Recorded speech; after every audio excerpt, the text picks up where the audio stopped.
살아계신 하나님 아버지, 오늘도 이른 아침부터 이 시간까지 우리를 돌보시고 지키시고 인도하심으로 오늘 이 저녁 주님 앞에 나와서 기도회로 또 하나님의 말씀을 들으며 찬양할 수 있도록 은혜를 주시니 감사합니다.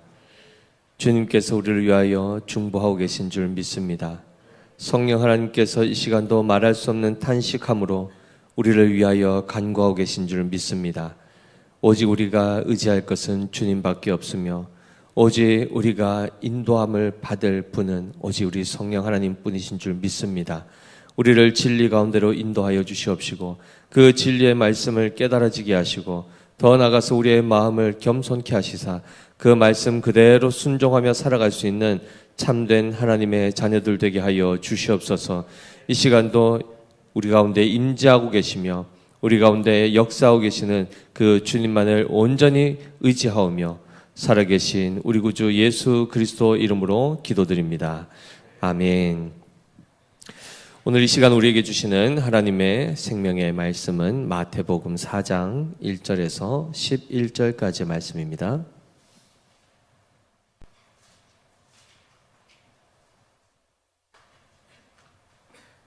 신약성경 4페이지 마태복음 4장 1절에서 11절까지의 말씀을 우리 한 절씩 교독하시고 그리고 마지막 절은 같이 읽겠습니다. 그때에 예수께서 성령에게 이끌려 마귀에게 시험을 받으러 광야로 가사 시험하는 자가 예수께 나와서 이르되 내가 만일 하나님의 아들이여든 명하여 이 돌들로 떡덩이가 되게 하라.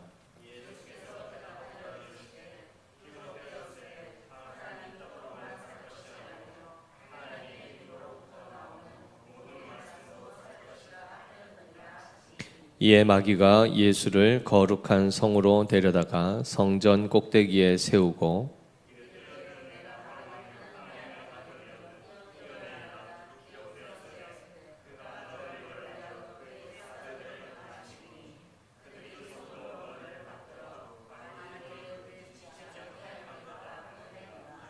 예수께서 이르시되 또 기록되었으되 주 너의 하나님을 시험하지 말라 하였느니라 하시니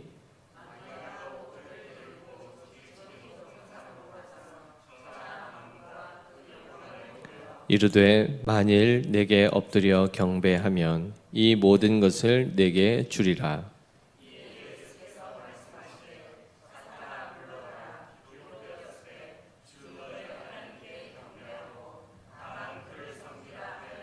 같이 읽습니다. 이에 마귀는 예수를 떠나고 천사들이 나와서 수종드니라. 아멘. 예수님께서 마태복음 3장 후반부에서 세례를 받으시는 이 장면을 우리가 지난주에 살펴보았습니다. 세례를 받으시고 그리고 물에서 올라오실 때 어떤 일이 발생하죠? 성령이 비둘기같이 그 위에 임하시고 하늘에서 소리가 나서 이르되 이는 내 사랑하는 아들이요 내 기뻐하는 자라라는 하나님 아버지께서 물에서 올라오시는 바로 그 예수님을 향하여 선언하신 그분의 본질적인 정체성을 말씀해 주셨습니다. 누구시라고요? 하나님의 아들, 내 사랑하는 아들이라는 이 칭호를 받게 됩니다. 그리고 그 예수님에 대해서 내가 기뻐하는 자라라는 이 솔로몬에 붙여졌던 그 여디디아라는 이 이름이 그대로 예수님에게 적용이 되죠.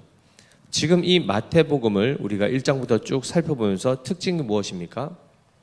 성경에 일러스되 그 구약에 약속된 그 모든 계시의 말씀이 하나하나 성취되어서 지금 예수님께로부터 예수님이 그 말씀을 성취하고 계시는 이 삶을 보게 됩니다.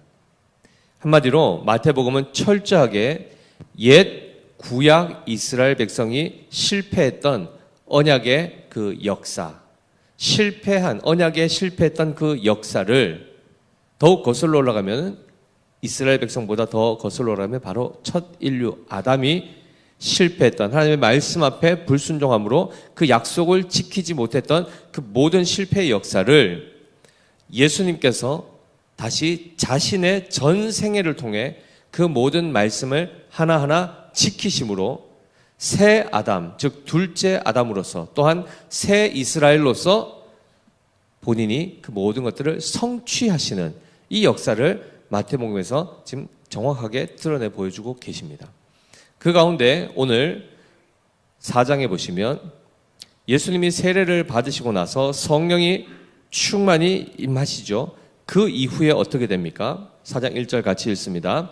그때에 예수께서 성령에게 이끌려 마귀에게 시험을 받으러 광야로 가사라고 되어 있습니다.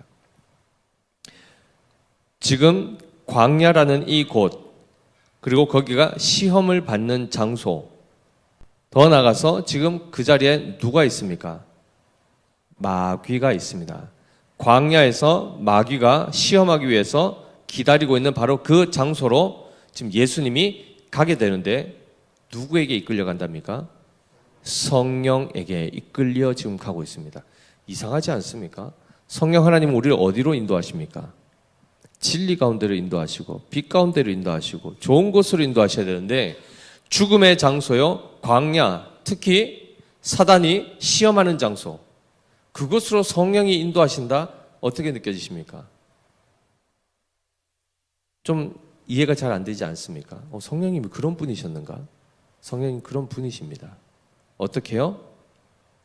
예수를 이끌어 광야에 그 시험하는 장소에 예수님을 인도하여 그 자리에 세우시고 거기에서 결국 영적 전투를 감당하게 하시며 마지막에 어떻게 하시죠? 승리하게 하시는 바로 그 성령님이십니다.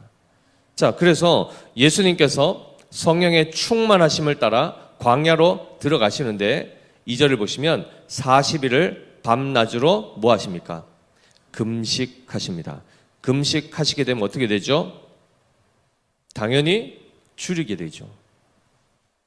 이 장면을 보면 구약의 모형론으로 보더라도 어느 장면이 생각나십니까?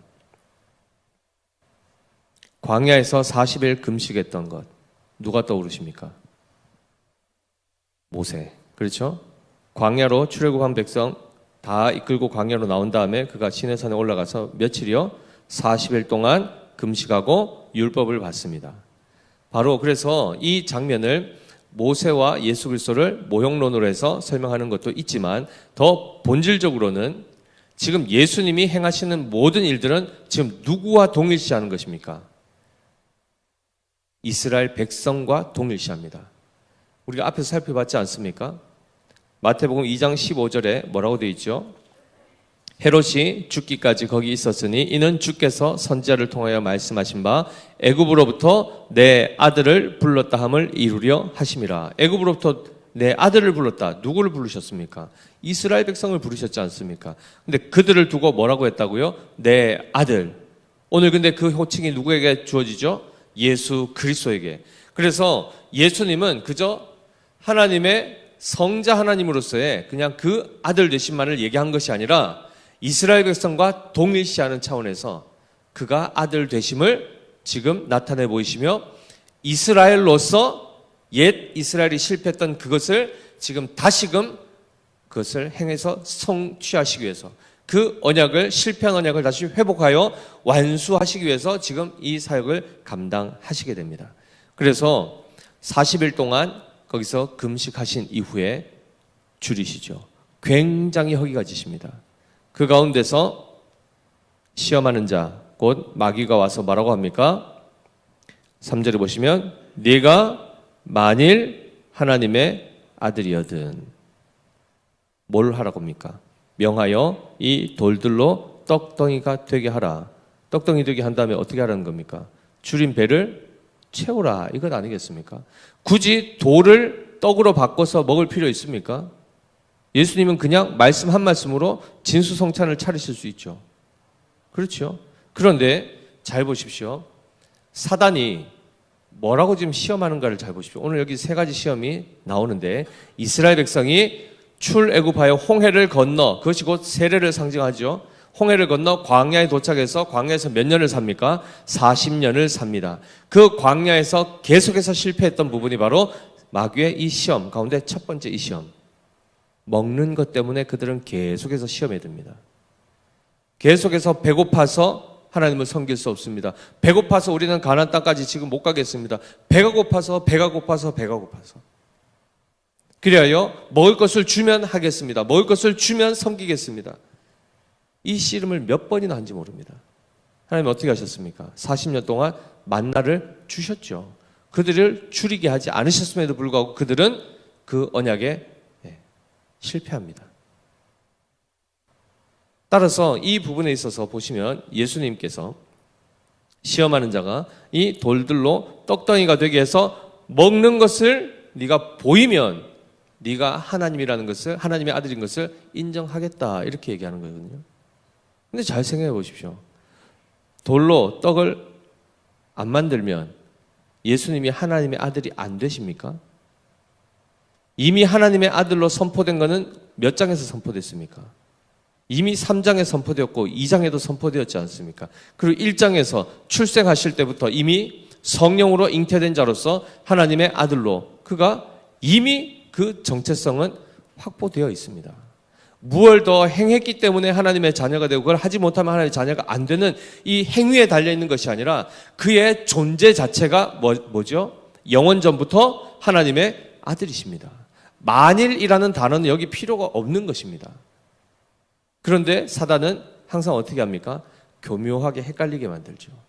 이것이 사단의 가장 간교한 그 시험의 그 내용인데, 보면은 네가 만일 이러면 이렇게 해봐라 하면서 계속해서 우리를 부추기고 무엇을 증명하게 하시냐면은 나를 증명하게 하십니다.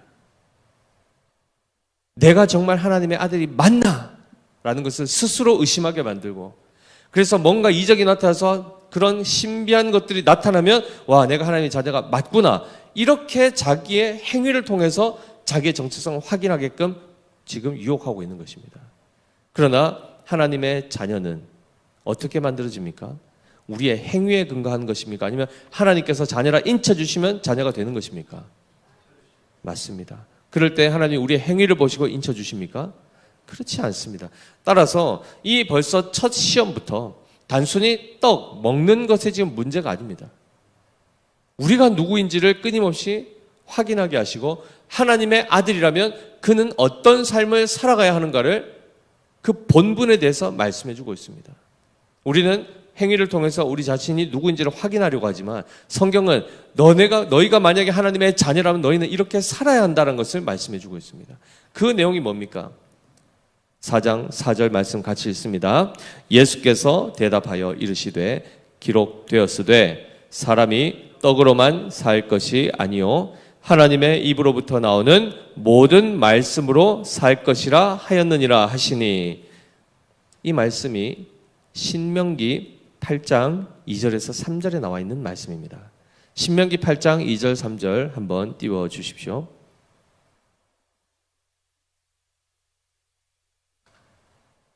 천천히 우리 한번 읽어보겠습니다. 시작. 내 하나님 여호와께서 이 40년 동안에 내게 광야 길을 걷게 하신 것을 기억하라.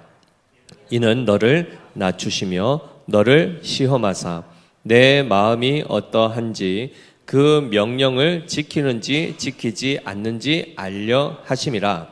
너를 낮추시며 너를 줄이게 하시며 또 너도 알지 못하며 내 조상들도 알지 못하는 만나를 내게 먹이신 것은 사람이 떡으로만 사는 것이 아니요 여호와의 입에서 나오는 모든 말씀으로 사는 줄을 내가 알게 하려 하심이니라 라고 말씀하고 있습니다. 사랑하는 성도 여러분, 우리는 무엇으로 삽니까? 무엇이 우리를 진정으로 살게 합니까? 밥입니까? 밥이 우리를 영원토록 살게 합니까? 우리를 영원토록 살게 하시는 유일한 그 수단이 뭡니까? 하나님의 말씀이라고 분명히 성경은 말하고 있습니다. 하나님의 말씀을 먹어야 사는 존재로 하나님이 우리를 지으셨다는 것입니다. 우리의 육신은 뭘로 삽니까? 떡으로 삽니다. 육의 양식이 있죠. 그 육의 양식으로 우리의 육체를 보양하고 또 기르고 하는 것에 우리가 그것을 공급받습니다. 그러나 그것이 전부입니까? 그 육의 양식으로 우리의 영혼을 살찌울 수 있습니까? 없습니다. 우리로 하여금 영원한 생명을 살 수 있게 하지 못하는 그 육의 양식에만 우리는 몰두하게 합니다. 사단이 시험하는 것이 바로 그거죠. 당장 네가 배가 고프지 않냐? 당장 이 너희가 필요한 걸 지금 빨리빨리 해서 하나님 자녀니까 신비한 이적을 통해서라도 야 그것을 지금 취해라 라고 끊임없이 요구하죠. 뭘 못 보게 합니까? 그의 영의 굶주림을 못 보게 합니다. 영은 계속해서 굶주린 상태에서 계속해서 결핍되고 침체된 상태에 가둬놓고 그리고 육체만 살찌우는 것에 혈안이 되게 만들죠. 그것에 분주하게 만듭니다. 그래서 실제적으로 우리의 삶을 돌아보면 어떻게 하죠? 하나님의 말씀을 실제로 읽지 않습니다. 우리의 영혼이 그의 말씀에 대해서 섭취하지 않고 있다는 것을 우리는 정말 깊이 깨달으셔야 됩니다. 한마디로 지금 우리의 영혼이 어떻다는 겁니까? 힘을 잃어가고 있고 굶주리고 줄여가고 있다는 것입니다. 파리해져 가고 있다는 것입니다. 비실비실해져 가고 있다는 것입니다. 그런데 이걸 누가 조장하죠? 사단이 그렇게 조장합니다. 지금 성경 읽을 때냐? 당장 학비, 그리고 당장 생활비, 이거 지금 급하지 않냐? 여기에 몰두하게 만든다는 겁니다. 그리고 그것 때문에 염려하며 근심하며 그것에 분주하게 만들어서 한순간도 하루에 1분이라도 앉아서 성경을 읽지 못하도록 만드는 것이 바로 사단이 인류에게 계속해서 지금까지 아담으로부터 지금까지 써먹고 오고 있는 수법입니다. 그런데 누구만 여기에서 실패하지 않으시죠? 예수 그리스도만 실패하지 않고 승리하십니다. 무엇으로요? 말씀으로. 그래서 하나님의 자녀, 특히 하나님의 아들들의 본분, 가장 본질적인 첫 번째 그 본분은 바로 하나님의 입으로부터 나오는 모든 말씀을 듣고 살아가는 존재라는 것을 말씀하고 있습니다. 한마디로 하나님의 말씀 듣지 않으면 우리는 생존 자체가 불가하다는 것입니다. 살았으나 죽은 자와 같은 것입니다. 살아있는 것처럼 보이지만 실제로는 죽은 상태로 살아가는 자와 동일하게 그 모습이 나타나게 되어 있죠. 따라서 진정한 하나님의 아들이라 그러면 당연히 그는 어떻게 산다고요? 하나님의 입으로부터 나오는 모든 말씀을 즐겨 듣고 살아간다는 것입니다. 하나님의 말씀을 가까이 하며 살아간다는 것입니다. 자, 이거를 저를 잠깐 보십시오. 하나님의 말씀을 잘 들으면 하나님의 아들이 된다는 게 아닙니다. 하나님의 참 아들들은 하나님의 말씀에 귀 기울인다는 것입니다. 이 순서를 뒤바꾸시면 큰일 납니다. 이해되셨죠? 행위가 앞서서 자격이 주어지는 것이 아니라 하나님의 자녀는 하나님의 말씀을 사랑하게 되고 그 말씀이 진리인 줄 알고 그 말씀을 듣기를 기뻐한다는 것입니다. 자, 두 번째, 그래서 이 부분에 있어서 사단의 이 유혹이 먹히지 않자 그 다음에 어떻게 됩니까? 5절에 이에 마귀가 예수를 거룩한 성으로 데려다가 성전 꼭대기에 세우고 이르되 네가 만일 하나님의 아들이거든 뭐하러 갑니까? 뛰어내리라. 뛰어내리라. 죄송한데 히터 좀 꺼주십시오. 뛰어내리라. 뛰어내리면 어떻게 될까요? 높은 데서 뛰어내리면 죽죠, 당연히. 그런데 이 부분을 마귀가 뭐라고 얘기하죠? 기록되었으되 6절입니다. 그가 너를 위하여 그의 사자들을 명하시리니 그들이 손으로 너를 받들어 발이 돌에 부딪히지 않게 하리로다 하였느니라. 자, 뭘 가지고 나옵니까, 마귀가? 기록되었으되를 가지고 나옵니다. 이건 누가 했던 것입니까? 예수님께서 마귀에 대항할 때, 대적할 때 하셨던 건 아닙니까? 하나님 말씀 딱 가지고 나오니까 마귀도 어떻게 하죠? 딱 말씀 가지고 나옵니다. 그게 어디냐면 시편 91편 11절 말씀입니다. 그가 너를 위하여 그의 천사들을 명령하사 내 모든 길에서 너를 지키게 하심이라. 이 말씀을 가지고 와서 뛰어내려봐라. 지킨다고 하는 약속했으니까 반드시 지키겠지. 그래서 뛰어내리면 어떻게 될까요? 만약 그래서 죽으면 뭐 증명하고 자식할 것 없이 죽어버리지 않습니까? 하나님의 아들이 죽어버리지 않습니까? 그럼 뭐 이건 증명이고 뭐고에 관계없이 그냥 생명 자체를 잃게 되지 않습니까? 마귀가 얼마나 간계한지 보십시오. 하나님의 말씀을 뭐 하는 도구로 씁니까? 죽이는 도구로 씁니다. 동일한 하나님의 말씀을 가지고 죽이는 도구로 쓰는 것이 바로 사단입니다. 말씀을 비틀어 버리죠. 다른 용도로 하나님을 떠나게 만들고 하나님을 대적하게 만드는 용도로 말씀을 가지고 와가지고 흔들어 버립니다. 이거 누가 잘합니까? 이단들이 잘하죠. 말씀 성경 가지고 와가지고 펼쳐가면서 어머니 하나님부터 해서 온갖 희한한 교리들 만들어가지고 성도를 미혹하면 다 뭐라고 생각합니까? 그런가 넘어가고. 그러니까 이런 부분들은 지금까지도 온 인류 역사 가운데 계속해서 하나님을 시험하게 만든다는 얘기는 하나님을 의심하게 만든다는 겁니다. 하나님을 믿지 못하도록 자꾸만 의심하게 만드는 것이 바로 사단의 그 시험에 있어서 핵심적인 하나의 방법들이죠. 그런데 잘 생각해 보십시오. 하나님의 말씀에는 거짓이 있습니까? 없습니까? 거짓이 없습니다. 하나님의 입으로부터 나오는 모든 말씀은 그 어떤 한 말씀도 거짓이 없습니다. 그러면 믿지 않을 이유가 있습니까? 없습니까? 없습니다. 원래 없습니다. 하나님을 불신할 만한 어떤 명분도 우리에게는 없습니다. 물론 사람들은 속이기도 하고 속기도 하기 때문에 사람에 대해서는 저 사람 말이 진짜인가? 내가 정말 믿어도 되나? 여러 가지 의심을 할 수 있죠. 그러나 이것을 하나님께 적용할 수는 없는 것입니다. 왜냐하면 하나님의 말씀은 진리이기 때문입니다. 어느 시점에는 맞았다가 또 언제 가면 그것이 뒤바뀌고 하는 그런 차원의 말씀이 아니라 영원전부터 영원토록 하나님 입으로부터 나오는 그 무수히 많은 말씀들은 한 토시 하나 틀린 것이 없습니다.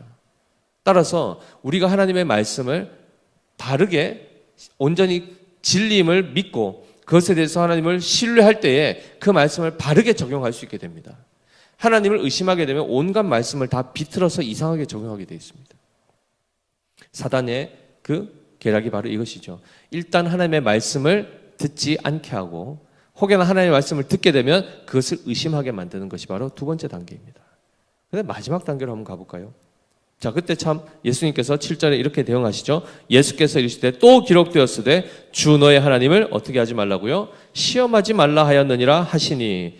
하나님은 우리가 시험할 대상이 아니라는 것입니다. 그리고 하나님의 아들은 철저하게 아버지를 신뢰한다는 것입니다. 신뢰했기 때문에 아들이 되는 개념이 아니라 참 아들은 아버지를 신뢰합니다. 아멘이시죠? 자, 그 다음에 세 번째 마귀가 무엇으로 시험하는지 봅시다. 우리 8절 같이 읽어보겠습니다. 마귀가 또 그를 데리고 지극히 높은 산으로 가서 천하 만국과 그 영광을 보여 이르되 만일 내게 엎드려 경배하면 이 모든 것을 내게 주리라. 이렇게 말씀하죠. 사단의 이 본심이 드러났습니다. 그가 제일 지금 원하는 게 뭐죠? 내게 엎드려 경배하면. 사단은 결국 우리로 하여금 뭘 받고 싶어 합니까? 경배받고 싶어 합니다. 우리가 사단 앞에 무릎 꿇어서 절하기를 원합니다. 사실은 모든 피조 세계 가운데 가장 존귀한 존재가 누굽니까? 피조 세계 가운데, 피조물 가운데 하나님의 형상대로 지음받은 사람 아닙니까? 사람이 가장 존귀한 자로 지음받았는데 하나님께서 이 모든 피조 세계를 펼치시면서 뭐라고 했죠? 그것들에게 절하지 말라 하셨단 말입니다. 그리고 누구에게만 경배하게 했습니까? 창조주 하나님께만 그분을 경외하며 그분 앞에 무릎을 꿇도록 우리에게 말씀하셨는데 사탄은 피조물입니까? 신적 존재입니까? 피조물이라고 했지 않습니까? 우리가 경배하면 됩니까? 안 됩니까?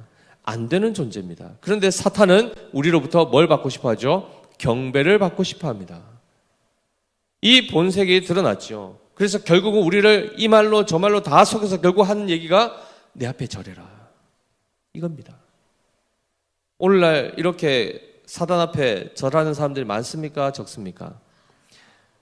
기독교인 빼고 참된 하나님의 아들 빼고는 다 절하고 있습니다. 교묘한 형태로 다 둔갑해서 사탄이 다 그걸 지금 절을 받고 있는데 특별히 대한민국의 제사 문제, 잘 심각하게 생각하셔야 됩니다. 제사라는 것을 우리가 보통 뭐라고 그러죠? 효의 연장으로 보죠. 그죠? 그래서 돌아가신 부모님이나 조상들에게 우리가 예를 갖춰서 그분들을 잘 섬기는 차원으로 이해를 하면서 조상신을 부른다고 해서 처음에 초혼행위를 하죠. 그죠? 저도 어릴 때 제사를 드려봤기 때문에 지방을 쓰고 거기서 이제 초혼행위를 합니다. 시간이 딱 되면. 그럼 이제 조상신이 왔다고 여기고 그 제사상 앞에서 어떻게 합니까? 절을 하고 또 숟가락을 옮기고 젓가락을 옮기고 하면서 잔을 올리고 실제로 식사를 대접하듯이 식사를 하듯이 그렇게 하면서 실제로 숟가락은 누가 옮깁니까? 제주가 옮기지 않습니까? 다. 그러면서 결국은 조상신에게 절한다라고 이렇게 얘기하는데 실제로 조상신 있습니까? 없습니까? 없습니다. 사람은 죽으면 어떻게 되죠? 육체와 영혼이 분리된다 말씀드렸고 그 즉시 믿는 자의 영혼은 하나님 품에 가게 돼 있고 믿지 않은 자는 지옥에 들어가게 되어 있지 구천을 떠돌아다니면서 갑자기 귀신으로 바뀌어가지고 온 세상을 떠돌아다니는 게 아니라는 겁니다. 그럼 결국 그 자리에 누가 와 있다는 겁니까? 귀신이 와 있다는 겁니다. 실제로 귀신과 죽은 자의 영혼은 다른 것입니다.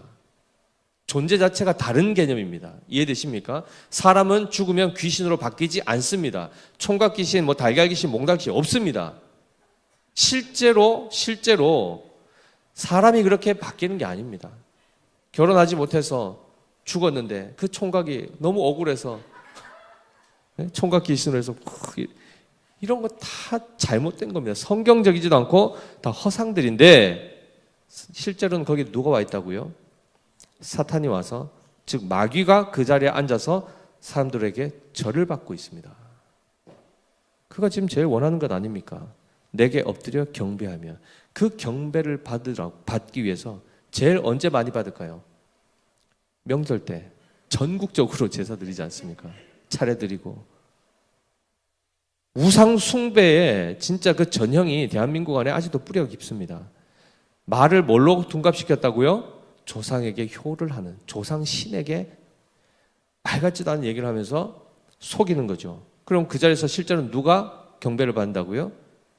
마귀 자신이 자기가 와서 그 자리에서 그 귀신들이 거기서 절을 받고 있는 그런 형국이 바로 제사 그 문화 안에 뿌리 박혀 있는 악한 모습들인 거죠. 하나님의 자녀들이라면 당연히 그 앞에 무릎 꿇지 않습니다. 그리고 더 나아가서 이런 제대로 된 인간에 대한 이해와 참된 진리를 깨닫게 되면 가족들이 제사 문화, 물론 형제간의 우애 때문에 여러 가지 다 이유와 편견이 있습니다. 근데 결국 계속 그걸 통해서 하는 게 뭐라고요? 마귀 앞에 무릎 꿇고 절하는 겁니다. 귀신을 섬기는 것입니다. 하나님을 섬기지 않습니다. 이 부분에 있어서 마귀의 그 근원적이고 본질적인 자기의 본심이 딱 드러났지 않습니까? 그때 예수님께서 뭐라고 하십니까? 10절에 이에 예수께서 말씀하시되 사탄아 물러가라 기록되었으되 주 너의 하나님께 경배하고 다만 그를 섬기라 하였느니라. 정확하죠.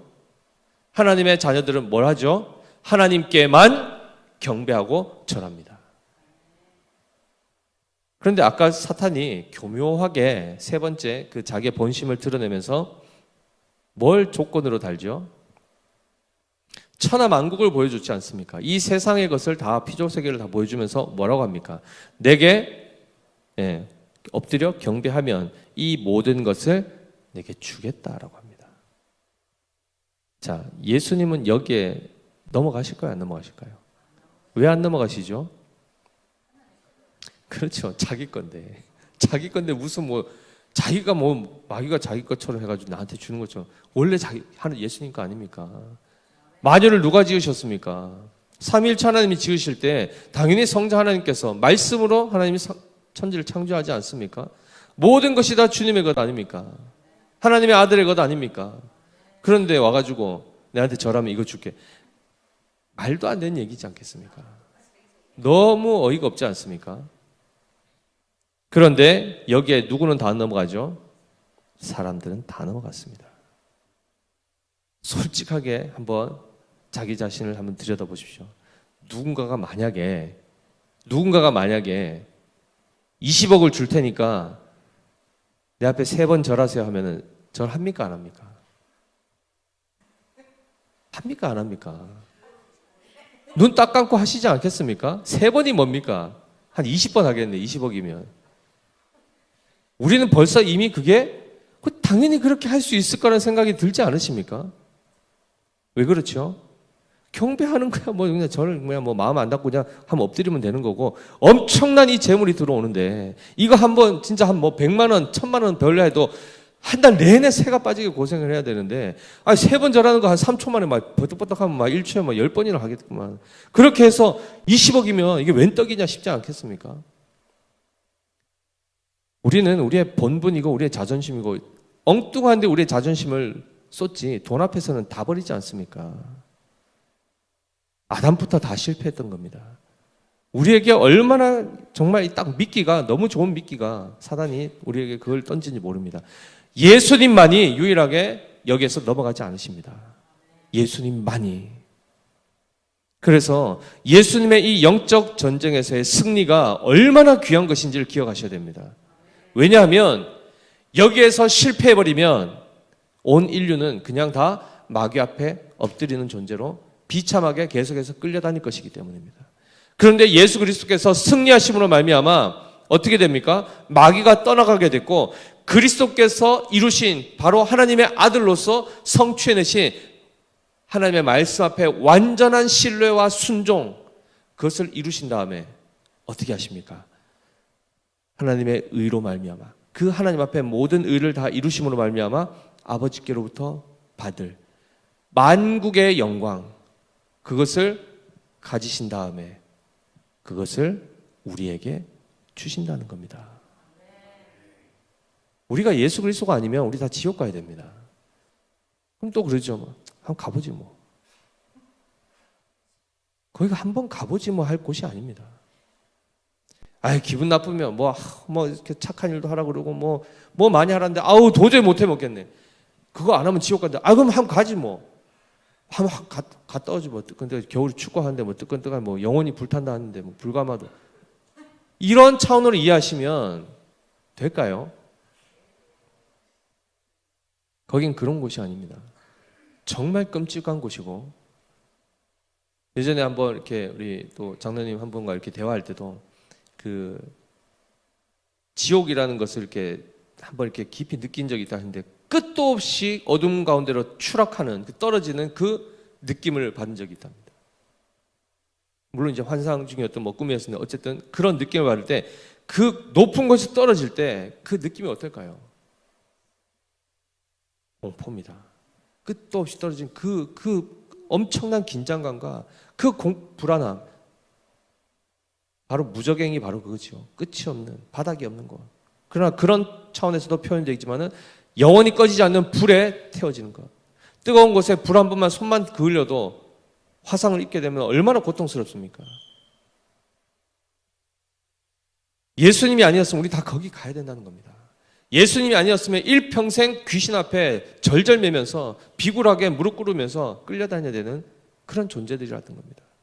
근데 지금 예수님께서 아담이 실패했던 그 역사를 지금 회복시키시고, 옛 이스라엘 백성들이 40년 동안 광야에서 계속해서 하나님 시험하면서 말씀에 순종하지 아니하고 말씀을 버렸던 그들의 그 실패를 다시금 예수님이 40일 동안 그것을 다 그대로 성취해내시죠.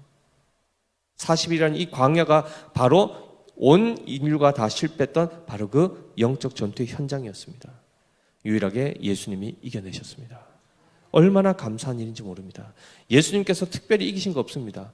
철저하게 정확한 하나님의 아들의 정체성을 알고 계셨습니다.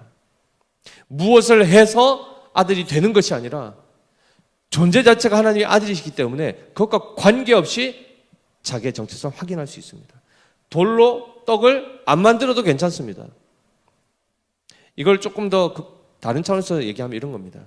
우리가 자녀를 낳지 않습니까? 그럼 자녀가 뭘 해서 우리의 자녀가 되는 겁니까? 아니면 낳게 되면, 낳아지면 자녀가 되는 것입니까? 출생하면 그냥 자녀인 것입니다. 그가 장애를 가지고 출생해도 누굽니까? 나의 자녀입니다. 그가 공부를 못했다 해서 자녀가 취소되는 게 아니죠. 그래서 존재의 존재됨은, 그 정체성은 바로 출생과 관계되어 있습니다. 우리가 성령으로 말미암아 거듭나지게 되고 예수 그리스도를 믿게 되면 그 다음에 어떻게 되죠? 하나님의 자녀가 되는 권세를 얻게 됩니다. 아멘이시죠? 뭘 해서 얻은 것이 아니라 예수 그리스도께서 긍휼로 성령으로 말미암아 우리를 복음과 함께 그 말씀으로 우리를 거듭나게 하심으로 거듭나져서 하나님의 자녀가 된 것이죠. 그리고 나면 하나님의 자녀는 어떻게 된다고요? 하나님의 말씀을 가까이 하게 되고 하나님을 믿게 되고 그리고 하나님을 경배하게 된다는 것입니다. 따라서 이 부분에 있어서 예수 그리스도께서 먼저 다 성취하시고 그 이루신 그 의를 가지고 우리에게 동일하게 보여주고 계십니다. 우리가 어떻게 살아가야 하는가, 하나님의 자녀로서 어떻게 살아가야 하는가를 명확하게 말씀하시죠. 하나님의 말씀으로 이기시고 말씀으로 응대하시고 진리로 결국 거짓을 이기셨습니다. 그랬더니 11절에 어떻게 됩니까? 이에 마귀는 예수를 떠나고 천사들이 나와서 수종드니라 라고 되어 있습니다. 사랑하는 성도 여러분, 하나님의 말씀을 제대로 읽고 묵상하고 깨닫게 되면 엄청난 역사들이 나타납니다. 어떤 역사가 나타나는가? 하나님에 대한 온전한 신뢰가 생깁니다. 그리고 분별이 생기고 지혜가 생깁니다. 하나님이 기뻐하신 일인지 아니면 사단이 기뻐하는 일인지, 이 일이 나의 영혼과 육체에 유익이 되는 것인지 해가 되는 것인지를 분별하게 되어 있습니다. 그리고 실제로 그것을 깨닫는 것까지는 우리가 하지만 행하는 것 자체는 우리 힘으로 불가능하죠. 사실 근데 깨닫는 것도 우리 힘으로는 불가능합니다. 아시지 않습니까? 하나님 말씀 잘 안 읽으시는 거. 제가 여러 번 우리 학생들, 제가 지금 벌써 사역만 하더라도 20년 넘게 하고 있는데 중고등부 사역을 하든 초등부 사역을 하든 청년부 사역을 하든 사역을 해보면 항상 공통점이 뭔지 아십니까? 말씀을 읽어야 된다 해서 온갖 프로그램을 합니다. 그리고 이래서 못 읽고 저래서 못 읽고 하는 그 모든 핑계거리들을 다 제거해 줍니다. 그리고 읽지 않을 수 없는, 읽을 수밖에 없는 환경을 딱 만들어 줍니다. 그리고 나서 몇 개월을 지나봅니다. 그러면 어떤 현상이 발생할까요? 그래도 안 읽는 현상이 나타납니다. 그러면 이제 더 이상 명분이 없죠. 뭐 바빠서 뭐 어떻게 막 얘기합니다. 다 의미가 없어지죠. 그때 가서 비로소 자기를 보게 됩니다. 아, 나는 환경 때문에 어떤 이유 때문에 못 읽었던 게 아니고 하나님의 말씀 자체를 싫어하는 존재구나를 그때 가서 합니다. 그것을 깨닫게 하기 위해서 그런 프로그램들을 많이 이렇게 했었거든요. 그리고 나서 스스로가 하나님의 말씀을 나는 싫어하는 존재요, 멀리하는 본성을 가진 존재임을 깨닫게 한 다음에 그 부패한 본성에 늘 이끌려 살아가는 존재임을 깨닫게 한 다음에 거기서부터 회개케 하고 회심케 하며 기도함으로 읽게 합니다. 하나님의 도우심을 구하여 읽게 합니다. 그래서 그 기도하면서 지혜를 구하게 되고 그리고 그 말씀이 믿어지게 되고 그리고 그 말씀대로 순종하게 되는 이 역사를 기도함으로 간구함으로 이루어가게 한다는 것입니다. 그래서 정확하게 나오는 것이 바로 로마서 8장 14절에 무릇 하나님의 영으로 인도함을 받는 사람은 곧 하나님의 아들이라 라고 되어 있습니다. 다시 한번 선포하겠습니다. 시작. 무릇 하나님의 영으로 인도함을 받는 사람은 곧 하나님의 아들이라. 아멘이십니까? 하나님의 아들의 근원적인 특징이 바로 속성이 하나님의 영으로 인도함을 받는, 그럴 때에 비로소 하나님의 아들로서의 그 모든 본분을 지키게 되는 역사가 나타납니다. 사랑하는 성도 여러분, 읽어야 되는데 순종해야 되는데 해야 되는데 그것만 계속 읽고 계시면 실제로 삶의 변화가 나타납니까? 안 나타나지 않습니까? 제가 많은 우리 학생들하고도 대화를 많이 하죠. 그냥 안 하는 겁니다. 그들은 그냥 안 하는 것이고 다른 거는 그냥 하는 겁니다. 게임하는 거 뭐 안 하면 혼나니까 게임합니까? 그냥 합니다. 그냥 이유도 모르고 왜 이렇게 몇 시간 동안 하느냐 하면 그냥 재밌으니까. 하나님 말씀은 재미없으니까. 약이 재밌고 맛있어서 먹습니까? 이런 부분들을 잘 기억하셔야 됩니다. 아까도 하나님께서 40년 동안 이스라엘 백성을 광야에 그 광야 길을 걷게 안 하셔도 되는데 40년 동안 걷게 하신 이유가 뭐라고요? 너를 낮추시고 너를 시험하사 내 마음이 어떠한지 그 명령을 지키는지 지키지 않는지 알려 하심이라. 한마디로 다른 조건 때문에 그것을 못하고 있다는 그 착각에서 벗어나게 하는 겁니다. 그리고 이런 어려움들이 없으면 스스로 나는 괜찮은 존재라고 착각하기 때문에 그 비늘을 벗기기 위해서 하나님이 환난이라는 것을 경험하게 하시죠. 그리고 굶주리게 하시고, 그리고 나서 결국은 밥이 없어서 예배 못 드리겠습니다. 그래, 밥을 주시죠. 근데도 예배 드리지 않는 그들을 보게 하시는 겁니다. 그리고 나서 어떻게 하시죠? 그리스도께서 오셔서 그 모든 실패의 것들을 성취하셔서 그래서 우리에게 값없이 의롭다 칭해 주시고 은혜로 덧입혀 주셔서 우리가 바로 그 혜택을 누리게 하십니다. 사랑하는 성도 여러분, 예수님의 이 행적 하나하나가 얼마나 중요한 사건인지를 기억하셔야 되고, 우리는 스스로 말씀에 대해서 멀리하고 하나님 늘 의심하면서 정말 나를 사랑한 거 맞으세요? 뭐 우리 뜻대로만 안 되면 무조건 뭐 계속 하나님 자꾸 흔들죠, 그죠? 그리고 순종하라 그러면 죽기보다 힘들어하고, 그죠? 마귀에게 순종하는 건 어떻게 그래 잘하는지 속이면 속대로 해가지고 엎드려 절하고, 돈 준다 그러면 넙죽 엎드려 절하고. 이게 우리입니다. 이 본성을 다시 한번 돌아보시면서 이 부분에 있어서 우리를 변화시키시고 우리를 그 죄악 가운데서 건지시기 위해서 지금 이 땅 가운데 오셔서 공생을 살아가시고 계신 분이 바로 예수님이십니다. 마태복음에서 증언되는, 선포되는 이 예수님에 대해서 우리가 배우고 기억할 때마다 우리의 본성을 돌아보시고 육체를 따라 살지 마십시오. 반복적인 습관, 핑계대면서 살아봤자 우리에게 도움될 게 하나도 없습니다. 하나도 없습니다. 이유를 대서 정상 천장은 될 수 있겠지만, 그래서 내 영혼이 말씀으로 풍족해집니까? 결코 그렇지 않습니다. 재미가 없다고요? 일단 읽어보십시오. 우리 체질 자체를 고치셔야 됩니다. 우리는 스스로 하나님의 것을 찾지 않습니다. 그래서 사도 바울이 뭐라고 고백합니까? 내 자신을 쳐서 복종케 한다고 합니다. 따라서 성령의 인도함, 즉 하나님의 영으로 인도함을 받는 우리가 되어야 하고, 우리는 말씀으로 살아가는 존재입니다. 그리고 그 말씀을 하시는 바로 그 하나님을 신뢰함으로 그 말씀에 순종하며 살아가는 존재가 바로 하나님의 아들의 존재들입니다. 하나님의 자녀이십니까? 그러면 우리가 바로 그 삶이 열매로 나타나야 된다는 것입니다. 오직 떡에만 관심을 두지 마시고, 오직 세상 영광에 관심 두지 마시고, 하나님은 쥐어 흔들고 하는 이것에 마음 뺏기지 마시고, 하나님은 진실하시고 하나님은 완전하시고 하나님은 영원토록 신실하심을 기억하셔서 그 말씀 철저하게 붙드시고, 이 말씀이 나로 하여금 영생케 한다는 말씀인 것을 기억하시고 그 말씀 가운데 사시기 바랍니다. 그리고 하나님만을 온전히 의지하고 경외하시는 우리 모두 되시기를 예수님의 이름으로 축복합니다. 기도하겠습니다. 하나님 아버지, 모든 인류가 실패하였던 그 사탄의 시험에서 유일하게 승리하신 분이 바로 예수 그리스도이심을 오늘 마태복음 4장의 말씀을 통해서 배웠습니다. 하나님 아버지, 우리는 끊임없이 우리 자신을 증명하고자 이것도 행하고 저것도 행하고 하면서 나의 나됨을 사람들에게 알리고자 끊임없이 애를 씁니다. 그러나 이 모든 것들이 사단의 속임이었고 사단에게 미혹받은 자의 삶임을 또한 보게 하시니 감사합니다. 하나님 아버지, 하나님의 아들의 아들됨은 어떤 다른 행동과 행위에 의해서 결정지어진 것이 아니라 출생과 함께 결정되는 것을 봅니다.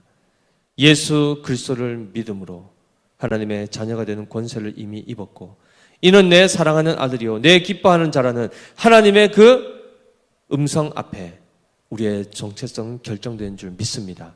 우리가 하나님의 아들로서, 하나님의 자녀로서 하나님의 영으로 인도함을 받아 날마다 말씀을 가까이 하게 하시고, 말씀이 생명인 줄 알고 말씀이 영생인 줄 알고 그 말씀을 온전히 우리가 듣고 읽고 묵상하며 배우는 가운데 그 말씀을 하신 그 하나님을 철저하게 신뢰하게 하시고 그리고 그 하나님께만 무릎 꿇어 경배하며 영광 돌리게 하여 주시옵소서. 우리 믿음의 교회 모든 성도들이 다 하나님의 자녀로서 자녀다운 모습들을 풍성하게 나타낼 수 있도록 주님 역사하여 주시옵소서. 그렇게 하여 주실 주님께 감사드리며 살아계신 우리 구주 예수 그리스도 이름으로 기도드립니다. 아멘.